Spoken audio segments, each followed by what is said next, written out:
네, 고맙습니다. 그리고 조금 아쉽습니다. 이제 네 번째 강의 시간인데요. 벌써 끝나나 싶어 시작하는 것 같았는데 벌써 이제 마지막 강의를 해야지 된다 하니까 마음이 참 서운하고 또 다음에 언제나 또 한번 만날 수 있을까 그런 아쉬움을 담고 강의를 시작합니다. 계시록 12장 13절을 봅니다.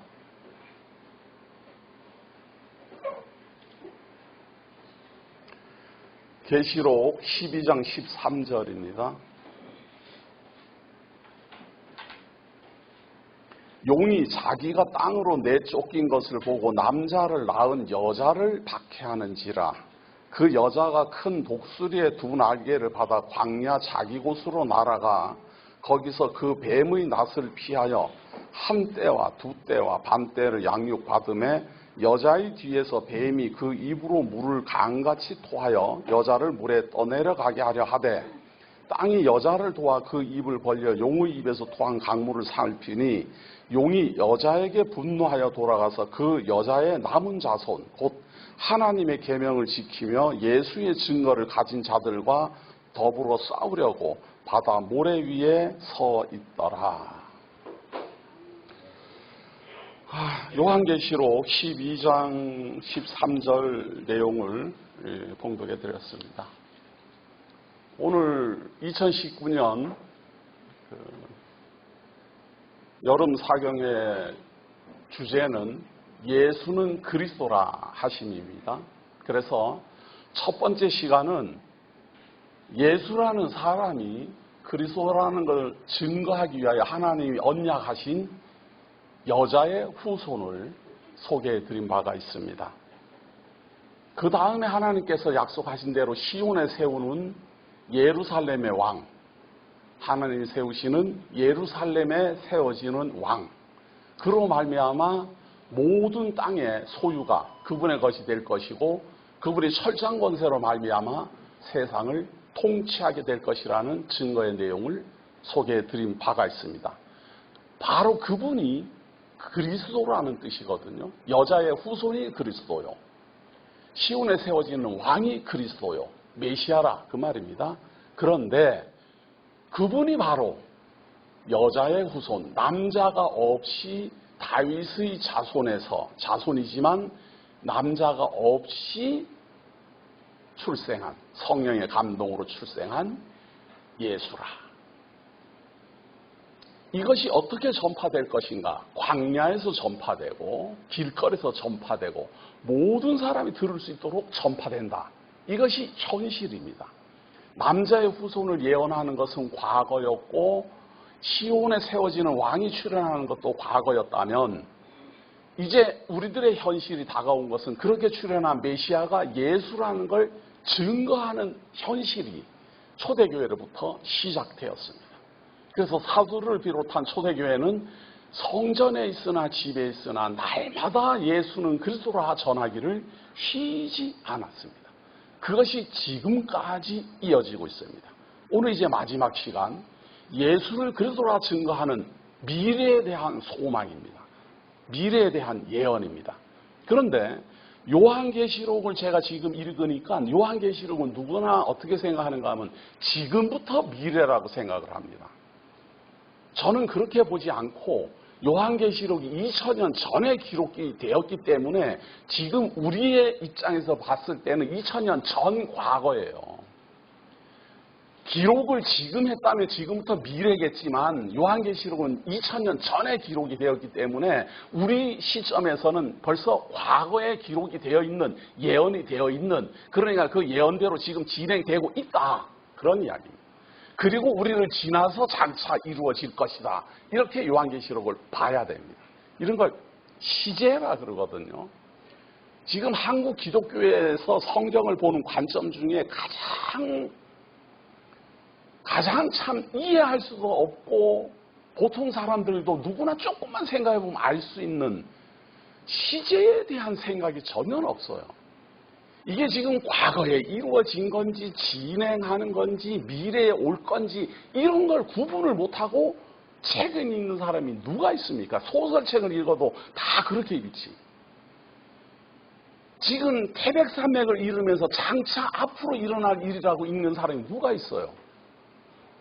예? 해방을 얻고 난 다음에 참 한국이 아주 그냥 이데올로기로 말미암아 모든 사람들이 혼란한 그 시대를 기록을 하고 있잖아요. 그걸 읽으면서 과거에 이런 일이 있었구나 이렇게 생각을 하지 누가 그걸 미래에 일어난다라고 생각을 하겠습니까? 근데 이상하게 성경은 그렇게 보는 경우가 많다 그 말이에요. 특히 요한계시록. 지금부터 자꾸 미래라 그래요. 자기가 기록했나? 예언은 말입니다. 기록된 때로부터, 예언된 때로부터 이루어지는 겁니다, 이미. 당연하지 않아요. 예언이라는 건 지금부터 미래니까 예언한 그때로부터 이루어지기 시작하는 거예요. 요한계시록도 마찬가지. 2000년 전에 지금 사도 요한이 반모섬에서 기록을 했는데 예언을 하나님께로 말미암아 특별 계시를 받아갖고 기록을 이제 했으니까 우리들 입장에서 봤을 때는 2000년 전이니까 당연히 진행되어 왔을 것 아니에요. 그 진행되어 온 2000년의 역사를 우리 온라인 복음교회의 요한계시록 강론은 가장 온라인 교회 설립 예배 처음에 요한계시록 강론으로부터 시작했습니다. 왜 그렇게 했을까?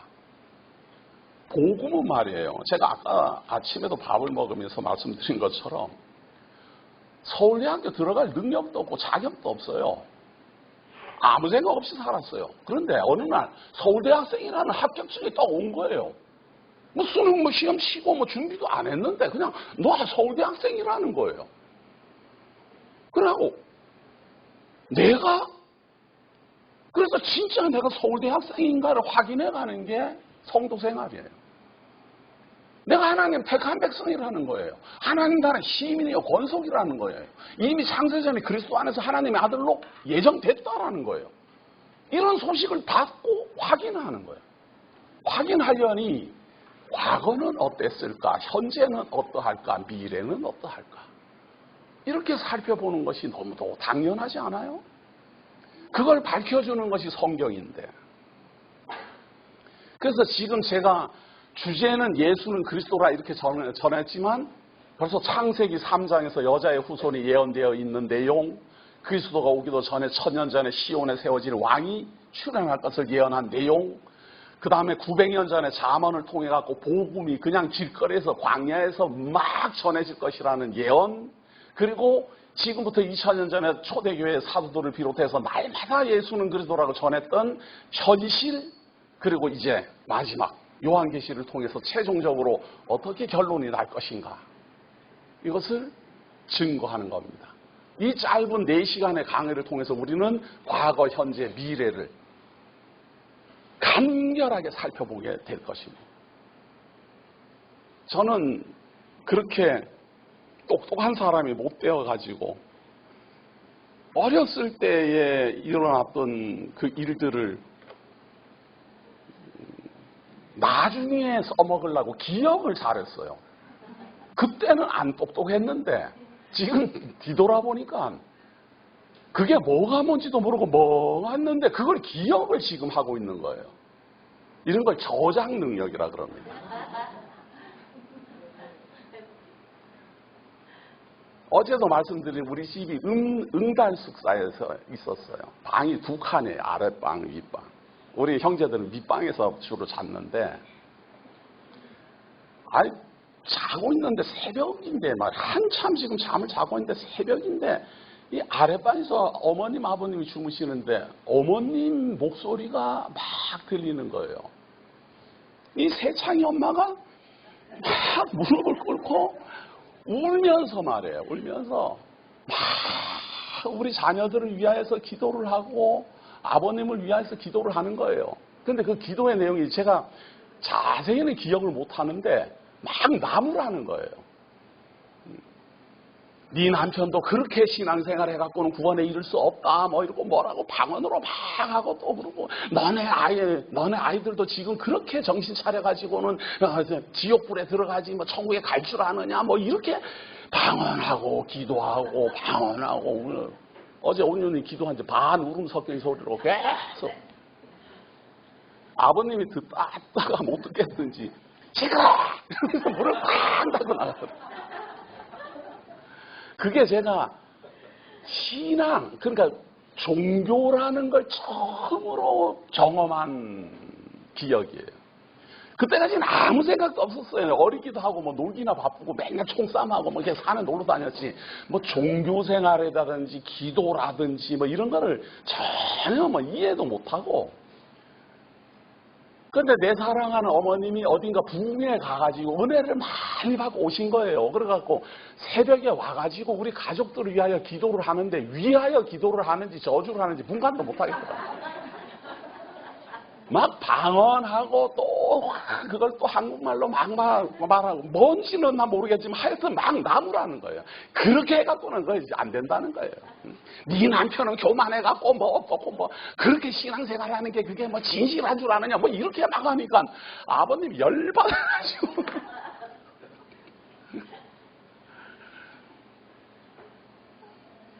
젊었을 때 우리 아버님은요 매서웠어요. 그런 거 하면요 그거 잘못된 신앙인이라고 박수도 못 치게 하고 그랬기 때문에 그걸 못 참았어요. 그리고 구역예배 갔을 때 말이에요. 구역예배 갔는데 저는 구역예배도 참석했어요. 신앙심이 좋아서 참석한 게 아니고 뭘 줘요. 구역예배 가면 뭘 주기 때문에 꼭 가요. 그러니까 가는데 그 구역예배를 들으는데 구역장님이지 권사님이지는 제가 모르겠는데 하여튼 장로님 부인이었어요. 권사님이시는. 기도를 이제 대표 기도를 하는데 대표 기도를 막 하다가 중간쯤 하고는 막 방언으로 막 기도를 하는 거예요. 니 까무라 한번 내 까무라 한번 말씀하면서 아싸라비야 하고 뭐 야단 났어요. 그러니까 아버님 그 기도하는 사람을 절제 못하게 말해요. 무슨 대표 기도를 그렇게 하냐고. 지금 모든 사람들의 마음을 모아서 기도를 하는데 그렇게 자기 주관대로 막 하는 사람이 어디 있냐고. 못 참았어요. 그걸. 그런 아버님인데 말이에요. 이 제가 농땡이를 있는 대로 치고 교회도 안 다니고 뭐 공부도 안 하고 게을르고 이렇게 하던 사람이 어느 날 이렇게 다쳤어요. 교회에서 부흥회를 하는데 난 그 부흥회 가기 싫었어요. 가기 싫어갖고 놀러 갔다가 다쳤어요. 발이 막 있는 대로 뚱뚱 부어갖고 왔어요. 그러니까 발을 다쳐갖고 부었으니까 어디 갈 데가 없어서 할 수 없이 그 부흥회를 참석을 했는데 신기하대요. 첫날부터 뭐 그냥 제가 알고 있는 누나 형들이 막 이러고 막 넘어가고 막 빙빙 돌아가는데 우와 뭐 이런 세상이 다 있나. 그래갖고 저도 또 같이 막 통산 기도하고 막 열심히 기도하다 보니까 그때 부흥회는 월요일부터 시작해서 토요일 새벽까지 했어요. 금요일까지도 아무 소식이 없었어요. 저도 열심히 했는데도 막 박수치고 막 열심히 했는데도 토요일 날 새벽 기도 시간에 정말 배운 적도 없고 들은 적도 없고 경험한 적도 없는 말이 막 터져 나오는 거예요. 나이가 17살밖에 안 됐는데 제가 성경을 알겠습니까? 무슨 신학을 알겠습니까? 뭐 전혀 모르는데 신기한 말이 막 터져 나오는 거예요. 새벽 이제 마지막 시간인데 그래요. 다른 사람은 이미 절정은 언젠가 하면 금요일날 저녁에 절정이에요. 금요일날 저녁에 절정에 다 달하고 막 성령 바람 불어오고 막 춤추고 막 연보 다 걷고 끝났어요. 그리고 새벽 기도 시간은 마무리하는데 그때 저 혼자 펄펄 뛴 거 아니에요. 거기에 아버님이 감동을 해갖고 말이에요. 불과 2주 후에 그 강사를 개인적 사비를 들여서 다시 불러서 그 교회에서 다시 부흥회를 했어요. 첫날부터 끝날 때까지 일주일 동안 완전히 저를 위한 부흥회 같았어요. 그 강사가 계속 저를 앞세우고 보여주게 하고 그때 아버님이 변했어요. 내가 그동안 잘못 알았나. 진짜 이거 성령의 능력이라는 게 있는가 보구나.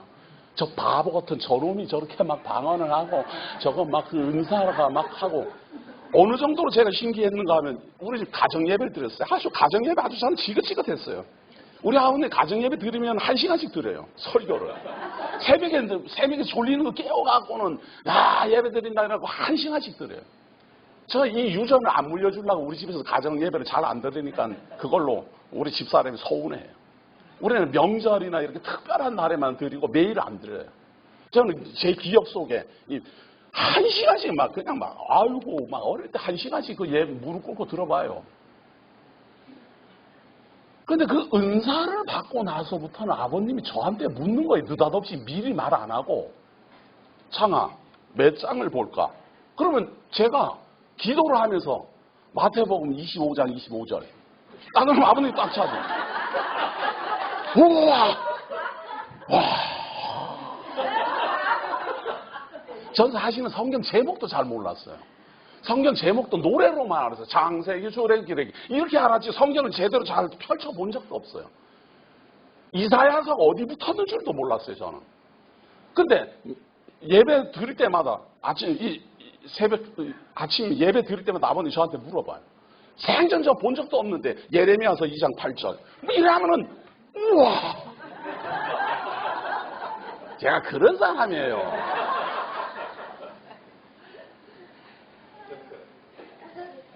거기에서 아버님이 뭔가 내가 그동안 잘못 알아는 거예요. 아버님은 이게 고신층 교육을 처절히 받은 분이기 때문에 박수 치는 것도 싫어했어요. 거기에 아버님이 내가 그동안 잘못 알았는가 보다. 이래가지고 그 이후에 한 몇 년 있다 가니까 우리 아버님이 막 야단났어요. 막 방언하고 막 병 고친다 그러고 막 씩씩거리고 뭐 이야기 들어보니까 뭐 다 죽어가는 사람도 살리고 뭐 야단 났더라고요. 그때는 가만히 있었어요. 제가 어떻게 말을 못하겠어요. 저는 그때 이미 벌써 이거 이상하다. 이 하나님이 진짜 성령의 능력이라면 이런 현상이 왜 일어날까? 내가 성령이 내 속에 내주를 하는데 내가 왜 분노하고 성령이 내게 내주하는데 왜 내게 정욕이 일어나며 성령이 내주하는데 내가 왜 저 강수경이가 미운가? 이런 게 저는 고민이 되더라니까요. 네? 성령 하나님이 내주를 하는데 왜 내가 미우냐 이 말이에요. 내 혈육, 내 동생이. 난 이런 걸 고민을 했어요. 이거 있을 수 없는 일이다 이거. 그렇다고 부정도 못해요. 왜냐하면 제가 누구 걸 보고 이렇게 한 게 아니고 정말 저절로 막 나타난 현상이기 때문에 시고도 아니에요. 이거는 시고를 한 이유가 뭐가 있겠어요. 제가 무슨 목적이 있겠어요. 뭐가 있겠어요. 그냥 체험을 그냥 한 거니까 막 전율이 나고 이렇게 막 뛰고 막 이랬어요. 그러니까 그게 이제 이렇게 알려지니까 부흥 강사들이 부흥회를 할 때는 아버님을 통해 갖고 저를 꼭 불러요. 가면은 다 이러고 앉아 있어요. 쉽게 말해서 열이 안 올라 있어요. 냉랭해갖고 이러고 있어요. 그러면 막 박수 치라고 잘 안 쳐요. 이게 모르니까 신비한 경험도 없고 그러는데 저 같은 사람이 한두 명 가가지고 보여주는 거예요. 사실은 자기가 안 그래도 돼요. 그런데 괜히 불러내갖고 예수의 이름으로 명하노니 일본어 방언할지어다 이러면 제가 일본어 방언을 막 하는 거예요. 그러면 한 번도 본 적 없는 사람들이 방언이라는 게 저런 거구나 하는 인식이 생겨져요. 미국 방언할지어다 그러면 미국 영어로 막 하고. 근데 솔직히 영어 아닌 것 같아요. 제가 볼 때. 뭐가 하긴 했는데. 그렇게 제가 영어를 잘했으면 영어를 잘 알아야 되잖아요. 근데 미국 방언 하라 그러는데 알긴 뭐라 알아요. 뭐라고 막 하긴 했는데 분명히. 놀라운 건 그러고 나면은 그날 저녁에 태반이 방언을 해요. 그 전까지 이러고 있던 사람들이. 이게 뭔가 하면은 뭐가 뭔지도 모를 때는 얼떨떨해서 이렇게 있다가 이렇게 한번 보고 나면 자기도 모르는 사이에 무의식적으로 그걸 보고 따라하기 시작하는 거예요. 그래서 여러 가지 현상이 막 나타나요. 칠판을 세워놓고 핍사하라 그러는데 영서라고 그러거든요. 저는 그게 영서인지 뭔지도 몰랐어요. 막 냈다 썼더니 영서랍니다. 성령이 가는 거예요. 그러고 돌아오는 일에 발걸음에 부흥회가 끝나고 이렇게 돌아오는데 그때는 버스였어요. 신장로 먼지 막 나는 신장로고 막 그냥 이게 뭐 얼마나 흔들리는 하니까 멀미도 엄청나게 나고 특히 강원도 영월 그쪽 동네 험악하기로 아주 유명했어요. 막 꼬불꼬불꼬불. 그러니까 멀미도 엄청나고 먼지도 어마어마하게 나고 그래갖고 자리에 안 앉으면 굴러다녀야 됩니다. 그러니까 특히 연세 드신 분들은 필사적으로 자리에 앉으려고 그래요. 안 앉으면 너무 시달리니까 서 있을 수가 없어요. 부흥회 끝나고 은혜 받은 사람들이 그 자리에 앉으려고 줄자서자 뛰는 걸 내가 뒤에서 봐. 뭔 양보가 사랑이 이게 너무나 의문스럽더라고요. 계속 의문이에요. 계속 의문이에요. 이게 왜 이러냐. 이게 왜 이러냐. 진짜 이게 하나님이 함께 한다면 이럴 수 있나 저럴 수 있나. 거기다가 부흥 강사는 뻥을 얼마나 치는지 버스가 지나가도 뒤에서 버스 조금 쓴다는 거예요. 저는 그게 좀 맞는 줄 알고 한번 해볼까? 시도는 안 해봤어요. 안 될 것 같아서. 안 될 것 같으니까 속으로 이미 너는 불신했으니까 안 된다. 뭐 이제 이거지요. 제 스스로 벌써 답을 내리는 거예요. 그렇게 한참 저는 이미 고민을 하고 있는데 아버님은 그때부터 이 신비적인 가르침을 하기 시작했어요. 그리고 제가 나이가 좀 들어가고 성경에 대한 연구를 시작하고 확인을 해보고 이런 신학의 내용, 신비주의의 내용, 그리고 율법 사상, 복음에 대한 내용 이런 거를 계속 연구하고 확인하고 공부해 가면서 내가 너무 어렵구나. 성경에 근거하지 않은 사람의 체험, 사람의 경험, 이것을 진리로 내가 알았었구나. 사람은 다양한 경험할 수 있고 여러 가지 체험할 수 있어요. 거짓으로 하는 사람도 물론 있겠지만 모든 사람이 다 하고 모든 종교에 다 있어요. 그런 것. 모든 종교에는 신비적인 현상이 다 있어요. 없는 데가 없어요. 많은 사람들은 이렇게 말을 하면 예수 이름으로 하는 거하고 예수 이름 아닌 거 하고 다르다 이렇게 말하는데 예수 이름 붙이든 말든 나타나는 현상이 똑같아요. 그래서 제가 그걸 연구를 하고 나중에 아버님하고 만날 기회가 있어서 저녁 늦도록까지 그 문제를 토론했어요. 그 문제부터 시작해서 율법관 이런 사상. 정말 죄송하고 제가 정말 아버님한테 못할 짓을 한 거예요. 제가 의도한 건 아니지만 본래 아버님은 이게 고신측 신앙으로 철저한 그런 사람이었다가 저 때문에 신비주의적인 사상을 인정을 하고 그걸 또 교회에서 또 가르치고 막 이렇게 했어요. 그렇게 하고 난 다음에 그 장본인은 제가 그게 아니라고 이렇게 하니까 얼마나 힘이 드시겠어요. 그래도 무식하거나 이런 분이 아니라서 어린 저를 대상으로 계속 이렇게 묻더라고요. 자꾸 묻고 화도 안 내고 계속 묻고 그리고 아버님 성경에 대한 굉장한 자부심이 있어요. 거의 교회에서 암송대회 하면요 아버님 때문에 1등을 따로 떼놔야 돼요. 마태복음 1장 1절부터 시작해갖고는 너무 길게 암송하기 때문에 1등 줄 테니까 내려오세요. 그래야 돼요. 그리고 한 번도 그냥 처음부터 암송한 걸 다 해본 적이 없어요. 중간에 그냥 1등 드릴 테니까 그냥 그만하세요. 아버님 그게 굉장한 또 자부심이었어요. 그렇게 암기력이 뛰어나고 막 이런 분이다 보니까 성경에 대해서도 많이 알아요. 그러니까 아마 저를 대상으로 성경적 토의로 충분히 저를 설득할 수 있다라고 생각을 했었을 것 같아요. 그래서 저하고 토론이 됐는데 새벽 늦도록까지 계속 주고받았어요. 아버님이 굉장히 탄식하고 한편으로는 놀라고 야가 바보가 아니네? 표정이 좀 많이 놀라시더라고요. 질문하는 것마다 막힘없이 질문하는 것마다 성경으로 다 답변을 하니까 많이 놀라시더라고요. 그래서 저한테는 마지막으로, 그게 마지막이었어요. 아버님 그러더라고요. 네가 그렇게 생각하고 그렇게 확증을 하고 있으니 내가 말릴 수는 없고, 그러나 나는 지금 40년이 넘도록 이렇게 가르쳤는데 지금 와서 나는 바꿀 수 없다. 그것에 대한 확증이 있으면은 너는 그렇게 하고, 나는 지금까지 한 거 이제 곧 은퇴를 해야 되는데 이제 와서 바꾸면은 이 교회가 얼마나 큰 혼란에 빠지겠느냐. 너는 잘해라. 저한테는 그래 말하고, 다른 형제들한테는 새 차이가 이상해 그랬다. 새 차이가 좀 이상한 것 같아.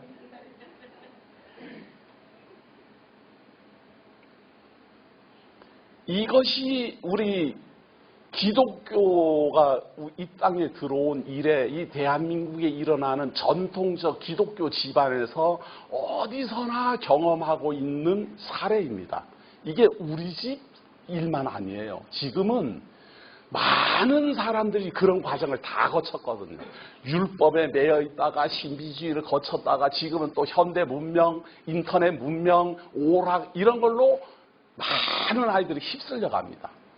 근데 저는 정말 천만다행으로 그래도 하나님을 떠나지 않고 하나님의 말씀 안에서 정리를 하고 신앙적 재정립을 하고 다시 확인하고 확증을 이렇게 얻어냈지만 대부분 사람들이 포기하고 말아요.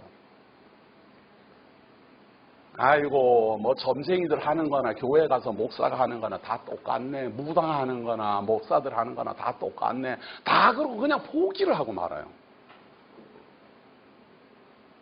확인을 해보려고 하지도 않고, 왜냐하면 확인해보려고 이렇게 저렇게 갔더니 더 이상하니까요. 확인해보려고 하고 또 열심히 해보려고 해도 더 이상하니까.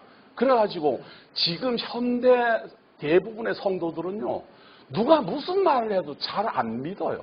듣지 않고.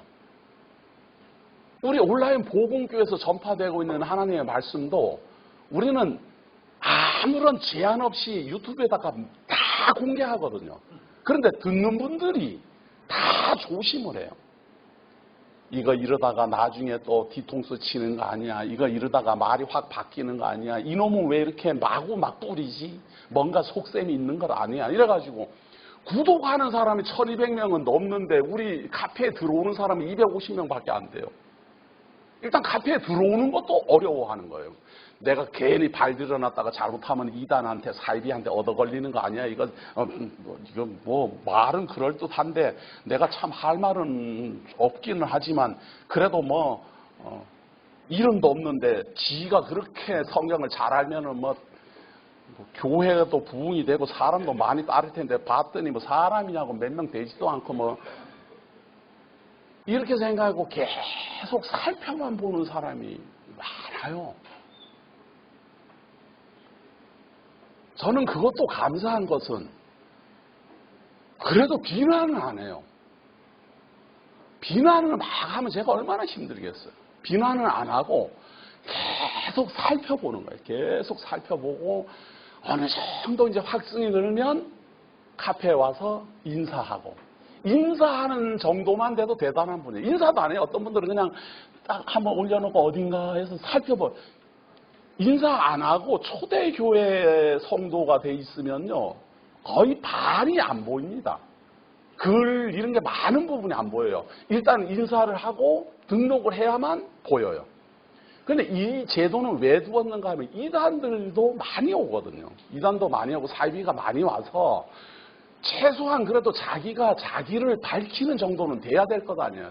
그것도 상세하게 밝히기를 원하는 것도 아니고 어디에 사는지 뭘 하는 분인지만 대충이라도 인사만 하면 이단은 아니잖아요. 이단만 아니면 이제 자유롭게 뭐든지 볼 수 있고 들을 수가 있는데 그것조차도 두려워해요. 그래가지고 사실은 와가지고 초대교회 교인으로 등록한 사람은 250명이 넘는데 인사한 사람은 지금 이제 150명 조금 넘어가잖아요. 그 150명 중에서도 또 한 50명은 살펴만 봐요. 그러니까 지금 사실 온라인 복음교회는 한 100명이 활동하는 거예요. 100명이 마음도 담고 뜻도 모으고, 그것도 100명 중에서 한 40명이 재직이에요. 성도님들은 서운할 수 있고 상처받을 수 있어요. 그런데 온라인 복음교회에서 재직이라는 말은 일하는 사람이라는 뜻이거든요. 교회에서 일하는 사람. 그런데 교회에서 일하는 사람과 일하지 않고 배우기만 하는 사람의 요 차이가 재직이냐 성도냐 이렇게 구분을 해요. 그러니까 재직이라는 일하는 사람이라는 표시를 온라인 교회에서는 어떻게 구분할 방법이 없어서 연보하는 사람들로 재직하는 거예요. 그러니까 10,000원씩이라도 연보를 하세요. 그러면은 재직이라고 그렇게 되잖아요. 서운해하지 마시고. 일을 하는 분인지 안 하는 분인지를 알 재간이 없다니까요. 어떻게 알 거예요? 본인은 정말 진실한 마음으로 말씀을 열심히 듣고 정말 온라인 교회를 아끼는데 그거를 제가 투시의 은사가 있는 사람도 아니고 우리 임원들이 그걸 파악할 능력도 없고 그래요. 그래서 성도님들이 자기를 밝혀줘야 돼요. 내가 여기에 마음을 담고 있습니다. 이런 뜻이에요.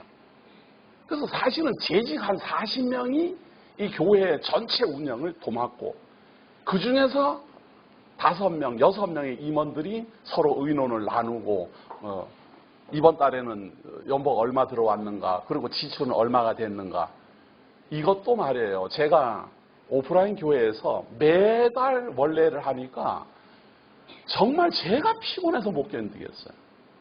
아무것도 안 하고 한 달 연보 들어온 것 중에서 목사 사례비 얼마 나갔는가 그거 발표하는 게 재직회예요. 이게.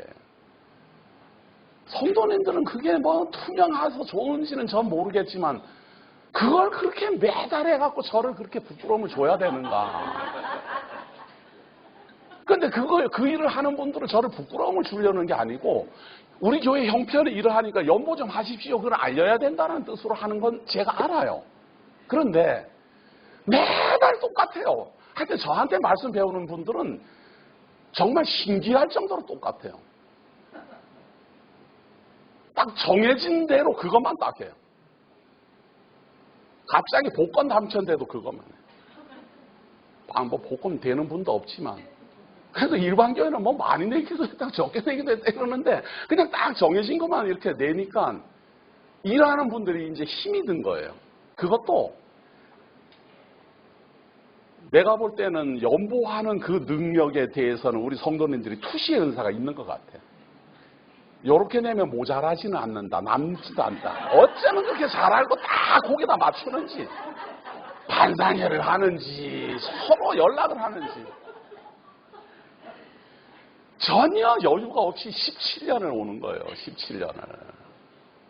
그래서 제가 그래요. 절대 성도님들을 속이거나 그렇게 하지 않고 또 교회 일은 저는 이제 목회자로서 감사처럼 이게 어떻게 되는지는 알아야 돼요. 목회자가 전혀 모르면 그것도 이상한 거예요. 그게 잘하는 게 아니고 어떻게 얼마나 들어오고 우리 재직들이 어떻게 연보를 하고 있고 얼마나 봉사를 하고 있고 또 우리 임원들이 얼마나 수고를 하고 있는지를 제가 알고 있어야 설교 시간이라도 말이라도 할 수 있고 성도님들에게도 알리기도 해야 되고 또 성도님들 중에서도 재직으로 활동한 분들에게 동참을 호소할 수도 있고 그래요. 그래서 저는 이렇게 감사하는 수준에서 누가 얼마나 연보하고 어떻게 활동하고 있고 어떻게 마음을 담고 있는지 확인하는 걸로 끝나요. 안 낸다고 해갖고 제가 전화를 하겠습니까? 그리고 그런 걸 뭐 그렇게 깊이 해갖고 저 사람이 내는지 안 되는지 그런 거는 관심이 없어요. 전체 윤곽만 알기 위해서. 그래서 지금 한 1년이 넘고 지금 가고 있는데요. 솔직히 말해서 제가 너무너무 감사하고 또 우리 임원진들한테 너무 고맙습니다. 그동안 제가 이렇게 스트레스 받던 모든 부분들을 이번에 완전히 정리를 해줘갖고 저로 하여금 그런 거를 조금도 신경 안 쓰도록 잘하고 있고 또 우리 재직들이 그렇게 하도록 협력해주고 있고 그래서 지금 이 상태로만 이렇게 가면 큰 교회든 작은 교회든 다 그렇습니다. 10,000명이 모이더라도 일하는 분은 몇 분 안 돼요. 다. 어느 교회나 그래요.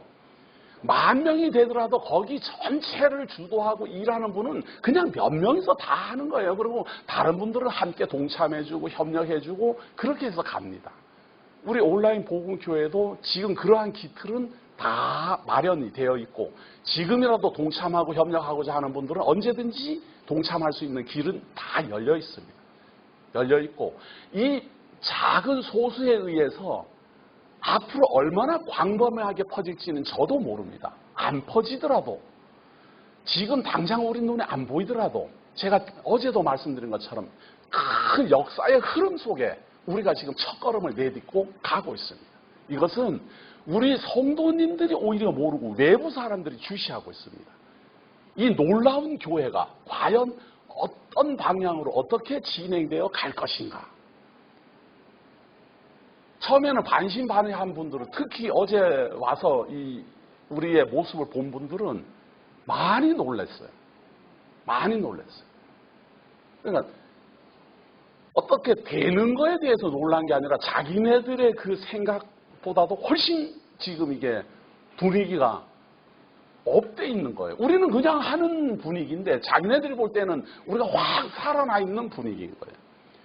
교감하고 있고 얼굴 표정이 그러하고 말씀 안에서 진지하고 본인들도 알거든요.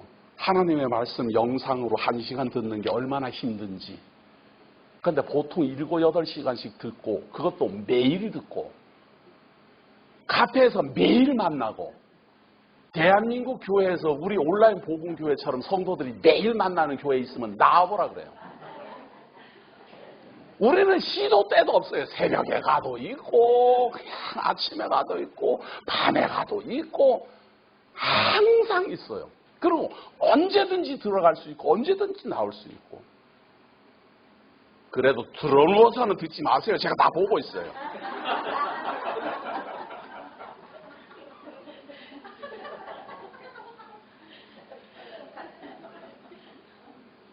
저는 지금까지의 모든 과정 그리고 지금까지 우리 온라인 복음교회 성도님들이 마음을 담고 협력해 준 이런 걸 보면서 저 같은 사람에게 너무 큰 교회를 맡겨주셔서 과연 제가 제 지혜로는 감당할 수가 없고 제 능력으로는 인도할 수가 없다라고 생각을 하지만 지금까지 하나님의 말씀이 성도님들을 모은 것처럼 현재도 미래도 하나님의 말씀이 성도님들을 인도에 가리라 확신을 하고 오직 하나님의 말씀만 바르게 자꾸 전하고 제 입장에서도 그래요. 이제 성경 66권을 몇 번 강의를 하다가 보니까 저는 새로울 게 이제는 거의 없어요. 새로울 게. 있는 걸 가지고 요리를 하는 것뿐이에요. 주방장이 딱 정해진 레시피를 가지고 요리를 잘하고 그 레시피를 가지고 맛있는 요리를 만들어냈을 때 많은 사람들에게 호평을 얻어요. 연구하는 기간도 필요하지만 주어져 있는 재료를 가지고 더 맛있게 잘 만들어내는 것도 요리의 방법이라 그 말이에요. 그래서 지금 사실은 우리 온라인 복음교회에서 올려진 모든 영상은 만약에 그걸 전체를 다 들으신 분이라면은 저에게서 뭐 새롭게 뭐 더 놀라운 건 나올 거는 거의 없어요. 거의 저는 다 했어요. 다 했어요. 그리고 거기에서 그냥 한 발 조금 더 나가는 강로. 거기에서 조금 그동안 내가 놓쳤던 부분 혹은 잘 모르고 잘못 해석한 부분 이런 걸 재차 확인해 갖고 다시 제시하고 이렇게 진행합니다.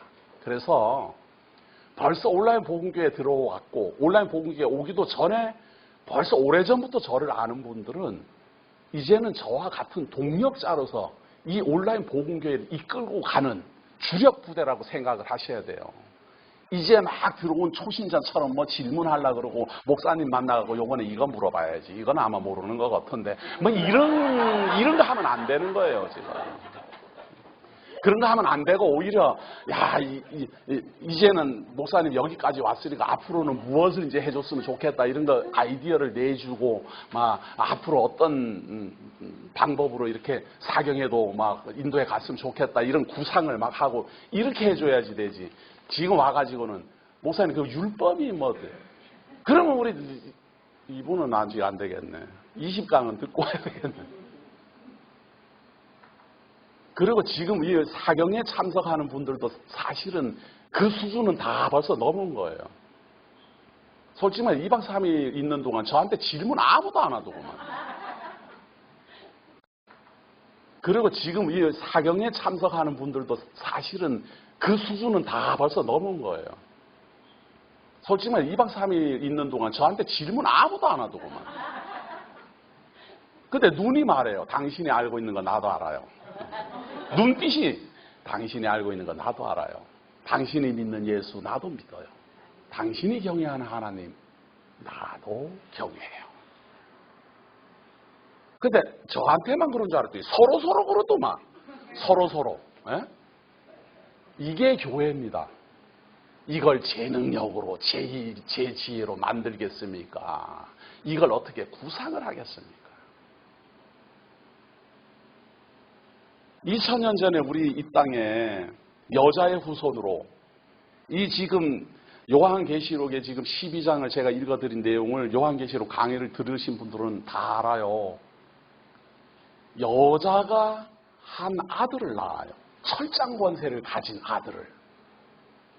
이것이 장차 이루어질 예언이 아니고 과거에 우리 주 예수 그리스도가 출생하신 그것을 이 요한계시록은 결론이기 때문에 묶어서 내는 거잖아요.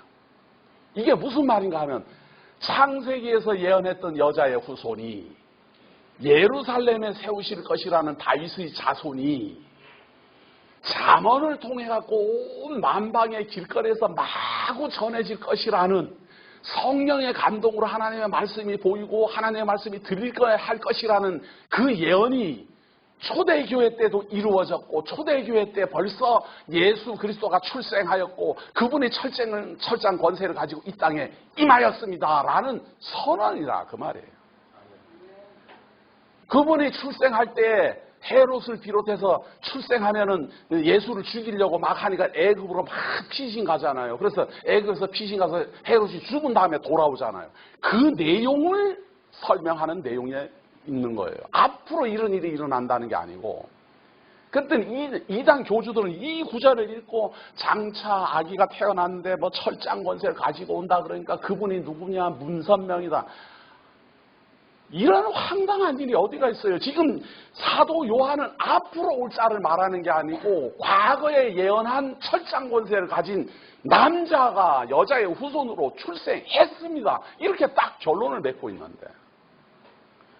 그래서 요한계시록을 통해서 그분을 만나고 그분으로 말미암아 구원에 이르라고 지금 이거를 우리에게 2000년 전부터 기록을 하고 있는데 그걸 읽고는 앞으로 온다고 이러고 기다리고 있으니 이걸 어떻게 하면 좋겠어요.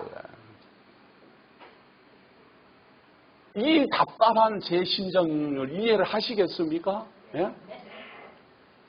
약속한 대로 왔습니다. 창세기에서부터 약속한 대로 왔습니다. 노아 이후에도 없던 아브라함 후손으로 말미암아 만민의 복을 얻을 것이라고 하신 하나님이 마침내 철장 권세를 가진 남자아이를 여자의 후손으로 출생시켰습니다.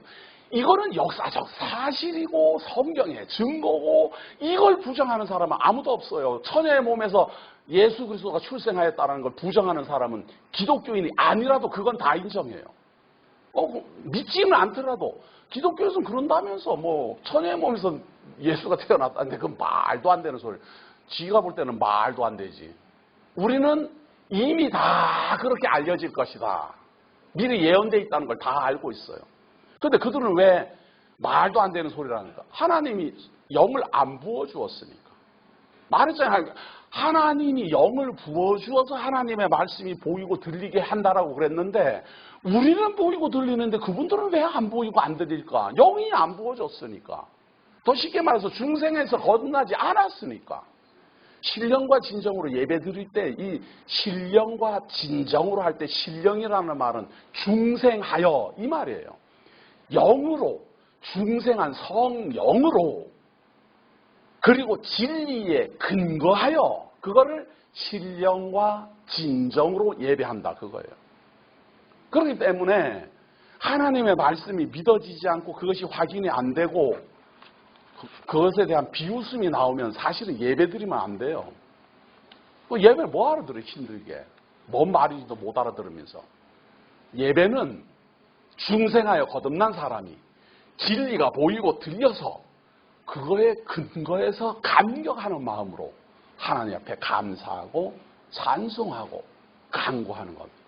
찬송은 이루어 주셨으니 감사합니다. 간구는 예언하셨으니까 이루어 주시기를 간구합니다.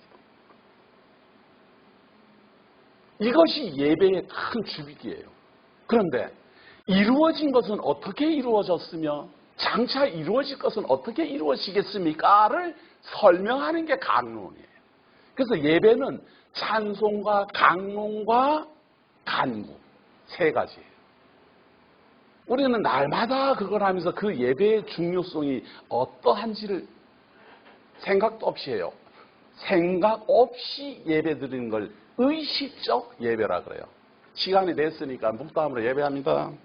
설교하는구나. 시작하자마자 지금 문식이가 집에서 공부는 하고 있나? 야가 지금 냉장고에 있는 건 꺼내 먹었나? 이 신랑이 집에 어제 들어왔나? 지금쯤 아마 내가 없으니까 신나가고 난리 났겠지. 뭐 이런 걱정을 이렇게 생각하면서 그냥 이렇게 그 시간 보내고 그리고는 뭐 축담으로 예배 마치겠습니다. 그러면 이제 예배 끝나는구나. 오늘 짤래? 뭐 이러면서 딱 끝나면 이게 의식적 예배라고요. 그냥 의식에 따라서 진행되었다 그런 이야기 아니에요. 그러나 우리 온라인 복음교회는 1시간 1시간도 우리는 최선을 다하고 있습니다. 과거는 어떠하고 현재는 어떠하며 미래는 어떠하다. 과거에 하나님이 언약하신 대로 이루어진 것에 감사하고 진행해 나가시는 하나님의 섭리에 감동하며 미래에 이루어 주실 하나님의 언약에 근거하여 소망 가운데 우리는 살아갑니다. 따라서 여자의 후손으로 오실 이 남자가 철장 권세를 가지고 이 세계를 대적자들을 다 무찌르고 심판하실 그 능력자입니다. 그분으로 말미암아 구원을 얻고자 한다면 하나님이 보내신 그분에게로 우리는 달려가야 됩니다. 그 달려가야 될 때에 그 달려가야 되는 그 모습 속에서 그 대상, 우리가 어떤 과정을 거치면서 그분으로 달려가야 되는가 하는 내용을 제가 읽어드린 12장 13절 내용 속에서 밝혀주고 있습니다.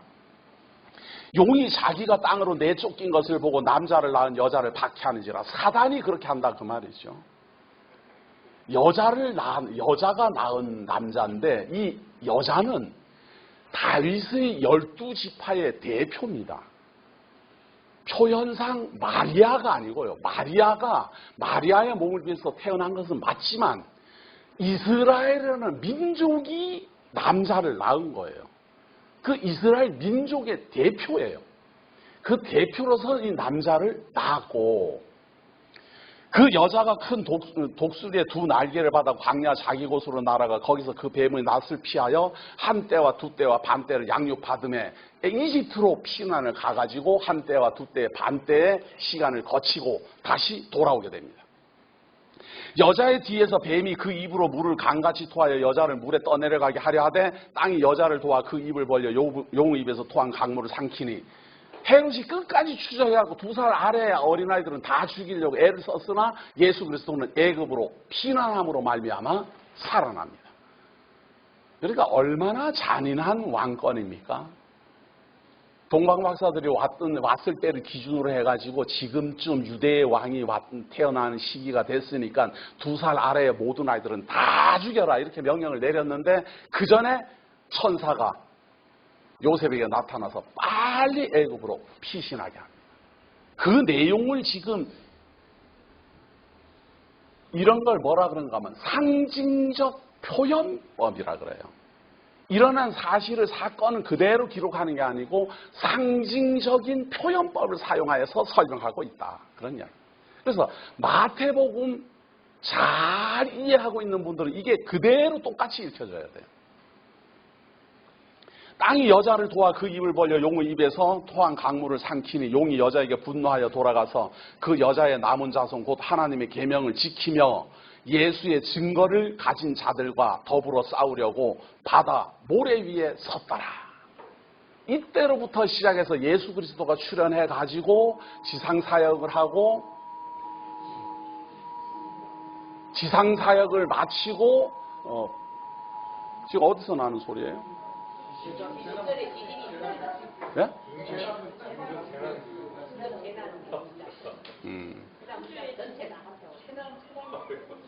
어디에서 재난이 일어났어요? 아유, 난 가슴이 다 두껍네. 예수님 재림하는 줄 알았네. 예수님 재림할 때 여긴 재난이 일어나고 땅이 뒤집히고 그렇게 해야 되거든요. 가슴이 다 두껍네.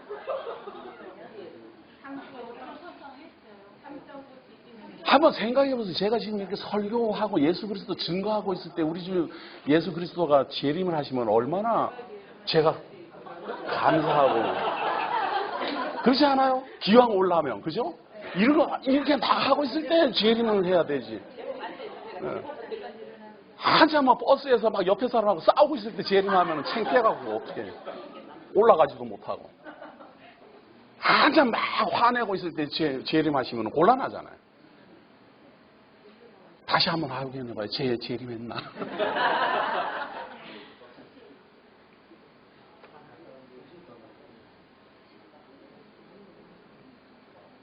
이 사단의 권세는 말이에요. 헤롯을 비롯한 로마 제국의 권세들로서 이때부터 이스라엘 민족은 로마 제국의 박해하에 들어가고 주후 70년에 드디어 예루살렘 성전은 무너져 내립니다.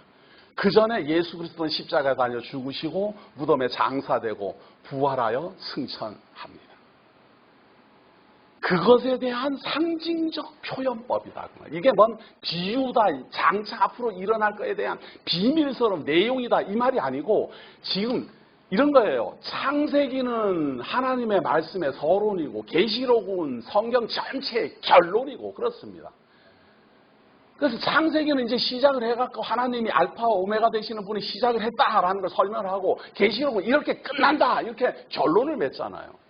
그러니까 결론은 별도의 내용을 기록하는 게 아니에요. 어디에서 글을 쓸 때 강세장 목사가 설교를 했어요. 결론을 맺을 때 지금까지 해왔던 말하고는 전혀 다른 말로 결론을 맺으면 설교가 잘못한 거예요. 그렇지 않아요. 결론은 지금까지 진행되어 왔던 지금 제가 그러잖아요. 지금 4번째 시간이에요. 첫 번째 시간은 여자의 후손이 옵니다. 두 번째 시간은 시편을 통해서 예언한 대로 예루살렘에 왕이 오실 것입니다. 그 다음에 잠언이 예언한 대로 길거리에서 막 하나님의 말씀이 예수 그리스도에 대한 증거가 전파되게 될 것입니다. 이런 예언들이 다 있습니다. 그리고 초대교회에 이르러서 초대교회 사도들로부터 시작해서 모든 성도들이 예수는 그리스도라 성전에 있으나 집에 있으나 항상 하나님의 말씀을 전하더라. 그리고 장차 마지막은 어떻게 마무리될 것인가를 계시록을 통해서 지금 확인하려는 거예요. 그렇다면 이 계시록은 여자의 후손이 어떻게 왔는지 복음이 어떻게 전파되는지 초대교회로부터 예수가 그리스도라고 전파하는 그런 시기에는 무슨 일을 당하고 있는지 거기를 거쳐서 미래를 말해야 될 거다. 그러니까 지금 요한계시록을 기록하고 있는 12장을 기록할 때 이 요한은 반모섬이라는 곳에서 이미 예수의 증거를 가진 사람들을 죽이려고 핍박을 하고 그러는 걸 피해서 기록을 하고 있는 거예요. 그러니까 이 기록하는 이 시기하고 요한 사도가 기록하는 그 시기가 지금 우리가 읽고 있는 요 대목하고 딱 만나는 거예요. 여기에서 예수 그리스도의 증거를 가진 자들과 더불어 싸우려고 바다 모래 위에 서 있더라. 로마 제국 이때부터 기독교 박해를 시작한다 그 말이에요. 이때부터 거의 300여 년 가까이 로마 제국의 극심한 핍박 아래 예수 그리스도의 증거를 가진 사람들은 처참한 지경으로 들어갑니다. 313년 밀라노 칙령이 일어날 때까지 말도 못하는 환란이 이들을 기다리고 있습니다. 이걸 벌써 계시록은 말하고 있는 거예요. 그래서 우리들이 볼 때는 과거에 벌써 발생한 환란 사건을 요한계시록은 2000년 전이니까 먼저 지금 기록하고 있는 거예요. 그래서 이 계시록 그대로 절차를 따라가면은 장차 음녀 권세가 이제 심판을 받고 우리 주 예수 그리스도로 말미암아 이루어질 여러 가지 사건들이 계속 설명합니다. 오늘 그걸 제가 다 해드릴 수는 없고 할 이유도 없어요. 왜냐하면은 강의 제가 시작하면서부터 말씀드린 것처럼 여긴 적어도 강론 최소한 100강의 이상은 듣고 와야지 제 말이 이해가 돼요. 안 그러면 창세기, 시편, 마태복음, 계시록 이렇게 성경 하나를 다 흘러가는데 이걸 언제 이해가 되겠어요? 그러니까 제가 지금 하는 이런 식의 강론을 주제 강론이라 그러거든요. 한 가지 주제를 정해서 예수는 그리스도라 이렇게 정해서 거기에 가장 적합한 내용을 창세기, 시편, 마태복음, 계시록 이렇게 해서 쫙 줄거리 잡아서 가는 걸 주제 강론이라 그래요. 그래서 성경 내용 분석, 성경 강론을 이렇게 내용을 다 읽어가면서 하잖아요. 그렇게 할 수는 없을 때 이런 방법으로 이미 성경에 대한 지식을 알고 있는 분들에게 핵심만 증거하는 겁니다. 자, 이렇게 이제 진행되고 핍박이 진행되다가 계시록 20장 1절 봅니다. 그 전에 우리가 잠깐 거쳐서 가야 될 때가 있어요. 조금 시간이 지나더라도 여기 봅시다. 계시록 14장 1절 봅니다. 계시록 14장 1절. 자, 이렇게 철장 권세를 가진 분이 왔어요. 그래서 또 내가 보니 보라 어린 양이 시온산에 섰고 그와 함께 14만 4천이 서 있는데 그들의 이마에는 어린 양의 이름과 그 아버지의 이름을 쓴 것이 있더라. 이 성경도 읽고 자기네들한테 와서 14만 4천 명만 구원받는다고 얼마나 떠벌리고 거기에 또 뭐 100만 원을 내야 되니 200만 원을 내야 되니 그래야 정말 장사는 되는가 봐요. 이것도 잘 봅시다. 지금 뭐라고 돼 있는가 한번 잘 봅시다. 14장 3절 보세요. 3절. 자, 14만 4천 명이 있는데 2절 보세요. 내가 하늘에서 나는 소리를 들으니 많은 물소리와도 같고 큰 우레소리와도 같은데 내가 들은 소리는 검은 것 타는 자들이 그 검은 것을 타는 것 같더라. 그들이 보좌관과 내 생물과 장로들 앞에서 새노래를 부르니 땅에서 속량함을 받은 14만 4천 밖에는 능히 이 노래를 배울 자가 없더라. 14만 4천 명만 이 노래를 부를 자격이 있고 구원받은 성도라 그 말이죠. 이 사람들은 그 14만 4천 명이 누군지를 설명을 하는 거예요. 이 사람들은 여자와 더불어 더럽히지 아니하고 순결한 자라 어린 양이 어디로 인도하든지 따라가는 자며 사랑 가운데서 속량함을 받아 처음 익은 열매로 죄사함을 받은 처음 익은 열매라는 거예요. 처음 익은 열매로 하나님과 어린 양에게 속한 자들이니 그 입에 거짓말이 없고 흠이 없는 자들이더라. 우리 주 예수 그리스도가 오셔가지고 구원 사역을 펼치시고 14만 4천 명이 처음으로 구원을 받고 예수를 그리스도라 증거하고 성전에서도 증거하고 집에서도 증거하고 길에서도 증거하고 만나는 사람마다 증거하고 예루살렘으로부터 사마리아를 거쳐 그리스 지역으로까지 계속 전파했을 때 그 인원이 14만 4천 명이라 그 말이에요. 처음 열매. 예수 그리스도의 복음이 전파되기 시작해가지고 처음으로 구원 얻은 사람이 몇 명입니까? 14만 4천 명이라 그 말이에요. 이 14만 4천 명이 구원 얻는 그 기간이 곧 로마 제국을 비롯한 유대인을 핍박하고 예수 그리스도의 증거를 가진 사람들을 싸우려고 바다 모래가에 섰더라 했던 그 로마 제국의 폭정하에 14만 4천 명이 예수 그리스도의 인도함을 받아서 땅속으로 산 골짜기로 숲속으로 사람들을 피하여 온갖 도처를 피해가면서 예수는 그리스도라, 예수는 그리스도라, 예수는 그리스도라 그렇게 전파하다가 순교당한 사람도 있고 복음을 끝까지 전파하는 일을 사명을 다하다가 나이가 들어서 죽은 사람도 있고 이렇게 죽던 저렇게 죽던 14만 4천 명이라고 성경이 못을 딱 박아버렸어요. 많은 분들 그래요. 14만 4천 명? 14만 4천 명만 구원 얻는다는 게 아니고요. 처음 익은 열매가 14만 4천 명이니까 그 다음에 처음 익은 열매 그 다음부터 계속 이제 익어져 갈 것 아니에요. 가수원에 오늘 처음에 익은 거 이제 제일 처음에 익은 거 열매 땄어. 그러면 농사 끝났나요? 처음 익은 열매를 땄다라는 말은 이제 시작됐다 그 말에 추수가 시작됐다 그 말 아니에요. 처음 익은 열매가 14만 4천 명이에요.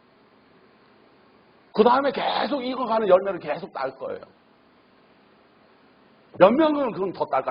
처음 열매가 14만 4천 명이니까 계속해서 마지막 추수까지 딱 끝나면 몇 명일까? 들을 게 있는 분은 들립니다. 제가 보니까 몇 번 분들 들렸어. 영적 귀가 열린 분들은 들렸어. 그렇게 어마어마한 수명이 들리는데 뭔 14만 4천 명에 들어가지 못해서 안달 복달해. 지금도 복음이 이렇게 온라인 복음교회를 거쳐서 글로벌하게 전 세계로 지금 확장되고 있는데 들리기만 하면 구원에 이르고 보이기만 하면 죄사함 받으며 우리 주 예수 그리스도 앞에 무릎 꿇어 감사하고 찬송할 수 있는 이 놀라운 역사가 우리들 눈앞에 펼쳐져 있습니다. 자, 계시록 20장 1절. 이 철장 권세 가진 분이 마지막으로 결론을 어떻게 맺을까? 20장 1절 봅니다. 또 내가 보매 천사가 무저갱의 열쇠와 큰 쇠사슬을 그의 손에 가지고 하늘로부터 내려와서 용을 잡으니 곧 옛 뱀이요 마귀요 사탄이라 잡아서 1000년 동안 결박하여 무저갱에 던져 잠그고 그 위에 임봉하여 1000년이 차도록 다시는 만국을 미혹하지 못하게 하였는데 그 후에는 반드시 잠깐 노일이라. 첫 시간에 제가 소개해드린 게 여자의 후손을 예언할 때 뱀에게 하나님이 예언을 합니다. 뱀에게 하는 말이에요. 장차 너는 여자와 원수가 되고 여자의 후손은 너의 머리를 깨트릴 것이며 너는 여자의 후손의 발꿈치를 상하게 하리라. 그렇게 예언한 하나님이 지금 계시록 20장에 와서는 그 발꿈치를 상하게 한 우리 주 예수 그리스도를 십자가에 달아 죽게 하고 많은 사람들에게 조롱거리가 되게 하고 결국은 나의 하나님 어찌하여 나를 버리시나이까라는 엘리엘리 라마 사막다를 외치게 했던 그 사단의 공격이 마침내 사망 권세 아래 죽도록 하고 무덤에 장사하도록 했어요. 여기까지가 사단이 여자의 후손을 발꿈치 상하게 한 사건입니다. 그때로부터 우리 주 예수 그리스도는 이 사단의 권세, 사망의 권세를 깨뜨리고 부활하시고 이제부터 사단의 머리를 깨뜨릴 때가 다가온다. 시작되었다. 사단의 권세를 무찌르기 시작하였다. 최종적으로 어떻게 무찌릅니까? 20장 1절에 내가 또 봄에 천사가 무저갱의 열쇠와 큰 쇠사슬을 그의 손에 가지고 하늘부터 내려와서 용을 잡으니 곧 옛뱀이요 마귀요 사탄이라. 창세기 3장의 내용하고 딱 마주칩니까? 딱 집어서 말하잖아요. 옛 뱀이요 이렇게 말하잖아요. 에덴 동산에서 여자를 타락시키고 여자의 후손을 통해서 머리가 깨어질 것이라 예언한 그 하나님이 요한계시록을 통해서 최종적으로 그 뱀을 잡아서 결박해서 1000년 무저갱에 던져넣는다. 물론 이후에 1000년이 있은 다음에 잠깐 풀어놨다가 천년 왕국에서 존재하던 모든 사람들 대상으로 또 한 번 시험을 거칩니다. 그리고 그 다음에는 영원한 불못으로 던져집니다. 이것이 미래에 이루어질, 아직은 이루어지지 않은 우리가 바라보고 우리가 꿈꿔야 되는 하나님의 역사 섭리의 마지막입니다. 이날 이때까지 우리는 예수는 그리스도라. 예수는 그리스도라. 예수는 그리스도라 전하는 것을 그치지 않아야 돼요. 사도들도 그러했고 우리의 신앙의 선배들도 그러했고 우리도 그러하고 우리의 후손도 그러합니다. 예수는 하나님이 창세기로부터 언약한 메시아요. 시설을 통하여 증거한 예루살렘의 시온에 세우신 하나님의 왕이요. 잠언을 통해서 예언한 대로 온 세계 만방의 길거리에서 광장에서 마구 전해질 비밀한 하나님의 구원자요. 초대교회 성도들, 초대교회 사도들이 전파한 것처럼 예수는 그리스도라 전파하는 이 증거의 내용이 땅끝까지 전파될 것입니다. 그 최첨단에 온라인 복음교회가 서 있습니다. 지금까지 우리를 인도하신 우리 주 예수 그리스도를 찬송합니다.